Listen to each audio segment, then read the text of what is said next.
Kerajinan rotan nih menurut Ibu kan menjaminkan untuk membantu ekonomi UMKM kayak gini kan. Soalnya tempat ini kelurahan khususnya Pitame gitu kan. Tuh udah dikenal dari Ibu masih kecil, orang udah usahain di sini. Nah, jadi itu satu pendukung bagi kami UMKM di Kelurahan Pitame ini kan. Nah, karena tempatnya udah dikenal, belum lahir Ibu udah ada usaha ini kan.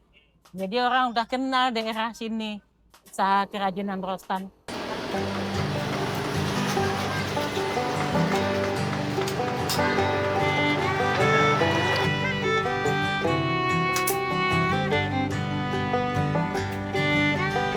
Itu masih zaman sekolah dulu ya, mencari PT lanjut tambahan.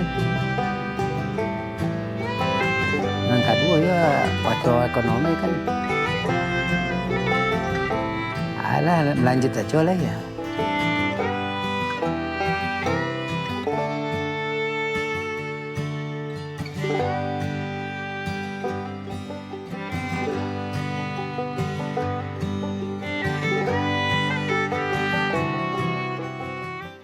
Rotan, tumbuhan palem berduri dari famili Arecaceae.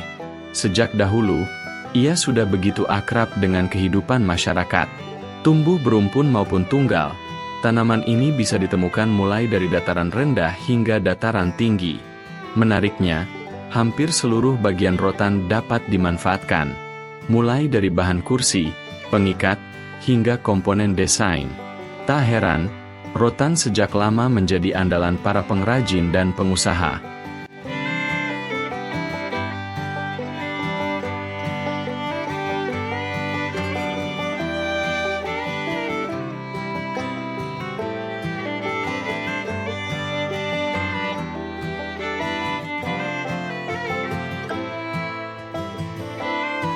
Di tangan mereka, rotan diolah menjadi furnitur serta perlengkapan rumah tangga.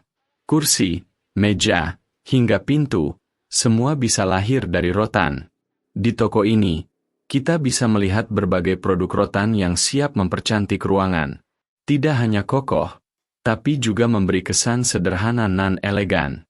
Klasik, namun tetap tampak mewah. Tak hanya satu, di kawasan ini, berjejer toko-toko rotan lain di pinggir jalan. Ya, inilah sentral kerajinan rotan di Sumatera Barat, tepatnya di kawasan Tanah Sirah, Kelurahan Pitame, Kecamatan Lubuk Begalung, Kota Padang. Namun, kini penjualan furnitur rotan tidak seramai masa jayanya. Dulu, produk dari sini diminati berbagai daerah di Sumbar, Pulau Jawa, bahkan sampai mancanegara. Penurunan ini tentu menimbulkan kekhawatiran. Sebab, bukan hanya soal penjualan yang dipertaruhkan, tetapi juga ada kehidupan lain yang bergantung. Seperti Ipit, salah seorang pengrajin rotan. Kemahirannya menganyam rotan ia dapat dari kakak dan orang tuanya. Dalam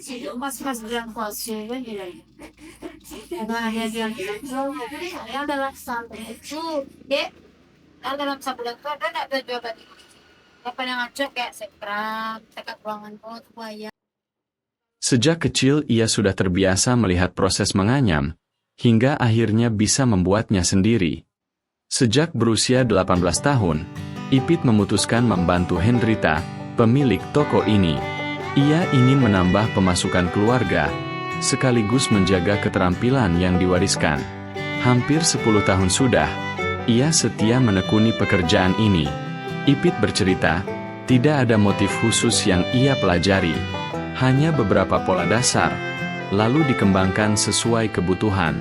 Meski begitu, ia merasa bangga, karena keterampilan ini bisa membantu perekonomian keluarganya.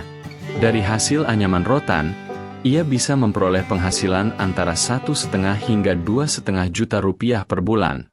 Semoga rotan ini tetap ada dan bisa untuk membantu ekonomi ibu-ibu di sini kan. Nah, kan daripada ibu-ibu tuh tidak ada penghasilan duduk-duduk, kan lebih bagusnya kerja kayak gini kan. Walaupun tidak banyak penghasilnya kan, tapi kan membantu biaya ekonomi rumah tangga. Nah, hendaknya adalah seperti itu, berlanjut dan terus kan Jadi membantu biaya ekonomi untuk ibu-ibu di sini kan. Selain itu, Yuni Hendrita berharap dukungan pemerintah bisa lebih maksimal agar usaha kerajinan rotan terus berkembang dan bisa terus melibatkan banyak pengrajin. Selama lebih dari 10 tahun, ia menekuni usaha ini dengan keyakinan kuat bahwa rotan masih memiliki tempat di hati masyarakat. Kecintaan Hendrita pada anyaman rotan berawal dari hobi. Meski tak terlalu mahir membuat kerajinan, ia memutuskan membuka usaha. Apalagi Pitameh memang dikenal sebagai pusat kerajinan rotan. Tujuannya bukan sekadar bisnis, melainkan juga membuka lapangan pekerjaan bagi warga sekitar yang memiliki keterampilan menganyam. Kini, Hendrita mengelola 2 toko kerajinan rotan dengan sejumlah karyawannya. Kalau dinas koperasi dan UKM khususnya kan memang membina UMKM karena pengrajin rotan kita ini termasuk salah satu UMKM yang ada di Kota Padang. Kita memang memberikan pembinaan mulai dari awal, dari legalitas berusaha mereka, kemudian nanti kita ikutkan dalam program, kebetulan program Dinas Koperasi dan UKM Kota Padang saat ini ada program inkubasi namanya. Kita masukkan ke dalam program inkubasi. Ada beberapa pengrajin rotan itu memang sudah menjadi anggota dan peserta dalam rumah inkubasi tersebut. Selain itu kita juga bantu untuk promosi dan pembuatan video promosi bagi para pelaku pengrajin rotan di Pitameh tersebut.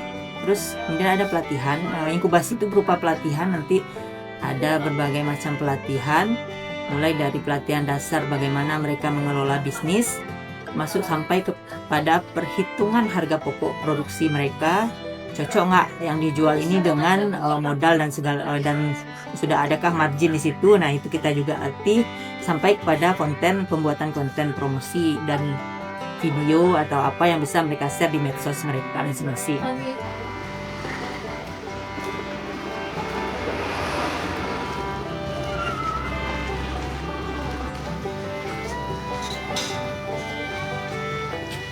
Salah seorang pengrajin di toko Hendrita menyebutkan, proses pembuatan kerajinan anyaman rotan bukanlah hal mudah. Susah-susah gampang, begitu katanya. Semua tergantung dari bentuk yang ingin dibuat.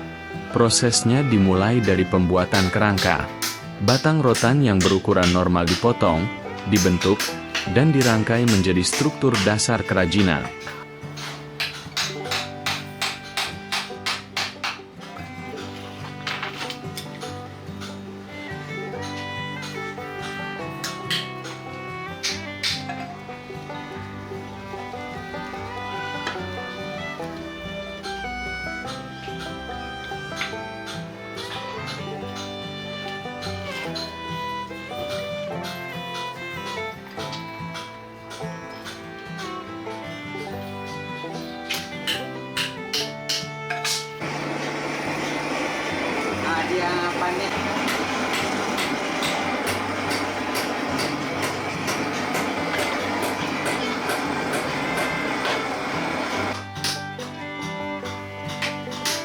Setelah kerangka jadi, barulah proses penganyaman dimulai. Rotan yang sudah dibelah kecil-kecil, dianyam dengan teliti, dimasukkan dan dikaitkan satu persatu. Perlahan, bentuk kerajinan mulai terlihat. Tahap berikutnya adalah finishing. Mulai dari pengamplasan hingga pengecatan, semua dilakukan agar kerajinan tampak halus, rapi, dan siap dipajang di etalase toko. Waktu yang dibutuhkan pun beragam. Ada yang hanya butuh beberapa jam, ada pula yang memakan waktu berhari-hari, tergantung ukuran, bentuk, dan tingkat kesulitannya. Soal harga, juga sangat bervariasi. Mulai dari yang sederhana, seharga Rp15.000, hingga yang paling rumit dan megah, bisa mencapai Rp5 juta. Pakai lantai dulu, dikabek dulu, diikat dulu, diikat, terus baru Pasti, dibikin itu ya. dibor tuh. Oh, di Nanti baru dianyam, baru dianyam. baru pasti tulang tuh nanti, Oh, pasti tulangnya itu. kasih tulangnya kan. Baru dianyam, nah baru selesai. Oh, berarti setelah di Nah baru selesainya kan nanti ada orang amplas tuh. ya.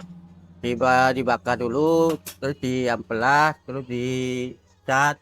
Ya ada 2 kali tuh, sanding sama clear. Oh, Iya.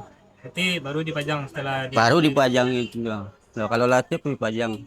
Oh, kalau Iya. misalnya satu kerajinan itu berapa lama biasanya? Kalau orang Anyam itu kalau itu kadang sehari satu buah satu hari. Satu kerajinan. Iya. Tergantung bentuknya. Tergantung bentuknya. Kalau itu bisa 3 atau 4 pembatas Satu hari. ruangan sehari. Nganyamnya aja tuh. Kalau nganyamnya aja tuh iya. Kalau sampai selesai lama lah sampai ngecat. Kan ada lagi orang ngecat tuh. Iya, iya. Orangnya ada lagi. Download Tribun X sekarang. Menghadirkan lokal menjadi Indonesia.